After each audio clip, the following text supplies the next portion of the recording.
Il y a une série de déités vaudou dans la salle 2 du Panthéon Lewe Awadjo. Alors, la déité que vous voyez ici, vous allez voir qu'il y a une série de cadenas sur cette déité-là. On l'appelle déité Djompo. Vaudou est mémoire fille, vaudou est un Djompo, vaudou. Vaudou Djompo. Il a déjà consommé du sang de bœuf. Il peut consommer du sang de mouton, il peut consommer du sang de poulet. Pourvu que ce soit du sang. Alors, la déité Djompo, dans la culture africaine, dans l'Omasta, hôpital des maladies spirituelles africaines, nous avons détecté qu'il est possible de paralyser le destin, de paralyser les projets de quelqu'un en adoptant des rituels qui permettent de fermer le devenir et le destin ou de la réussite ou le succès d'un projet appartenant à quelqu'un dans un cadenas. Alors, Djompo est le roi des cadenas. Quel que soit le cadenas dans lequel on t'a enfermé, quel que soit le cadenas dans lequel on a emprisonné tes projets, nous venons donner de l'alcool éthanol, du vin de palme à Djompo. Et il se charge de désactiver ce cadenas-là. À côté de Djompo, nous avons Vaudou Totokyoto. Totokyoto, c'est un vaudou vengeur qui fait la vengeance. Totokyoto. Et le monde d'Agbero Takiti, mais le Tabadono, mais le monde d'Agbero Takiti, et le monde d'Agbero Takiti, Aïsani voulait voler à mon coton.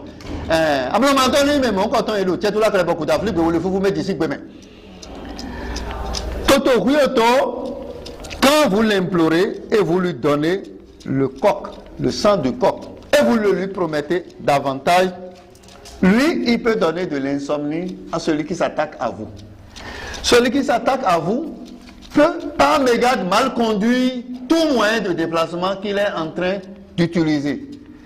Et quand il a ces ennuis-là, il vous voit dans son sommeil.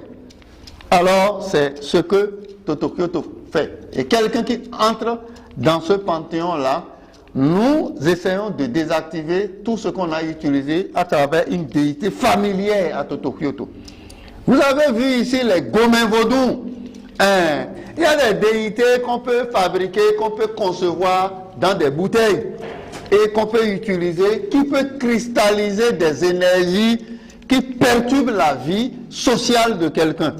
Alors, nous profitons de l'occasion pour désactiver les missiles qu'on a envoyés dans ce sens-là. Ici, vous allez voir une famille dans cette théogonie de déités vaudous. Vous savez, dans l'environnement dans lequel vous vous retrouvez dans la vie, ce n'est pas dans cet environnement que vous allez trouver tout ce que vous voulez. Vous avez des biens, du bonheur, de l'emploi, des affaires qui peuvent venir de l'étranger, au-delà de la mer, de la Méditerranée. Ces déités sont des déités qui sont des types de radars qui communiquent, un peu comme les ILES, qui communiquent avec les déités étrangères. Voilà. Si c'est une déité qui est au Ghana, si c'est une déité qui est en France, si c'est une pratique spirituelle qui est n'importe quelle où dans la nature, alors on vient implorer leurs représentants ici. Un peu comme vous voyez celui-ci, c'est une déité qu'on ne manipule pas simplement parce que moi je suis déjà en transe ici en le manipulant. Et on lui offre du sang.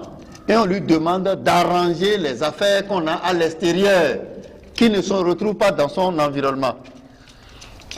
Donc, c'est les déités qui représentent l'étranger, l'extérieur de soi-même. Ici, c'est le représentant de la médecine même. On l'appelle Azonrio. Quand une personne souffre d'une maladie mal connue, une maladie dont le diagnostic au niveau de la médecine conventionnelle ne donne pas la cause de cette maladie, nous disons que cette maladie est spirituelle et on amène ça à l'Omasta. L'Omasta, c'est l'hôpital des maladies spirituelles d'origine africaine. Et Azonrio est une déité qui prend, à qui on accroche ce type de maladie-là. Et lorsque on veut provoquer une maladie vers une personne, les tas de maladies qu'on a mis au cou de Azonrio, il peut les lancer, il peut les activer vers une personne. Mais ici, le rôle positif qu'il joue, restez tranquille, voici ce rôle-là. Il essaie de débarrasser un malade de sa maladie. Et vous allez trouver des balais, des nettoyeurs qui sont ici.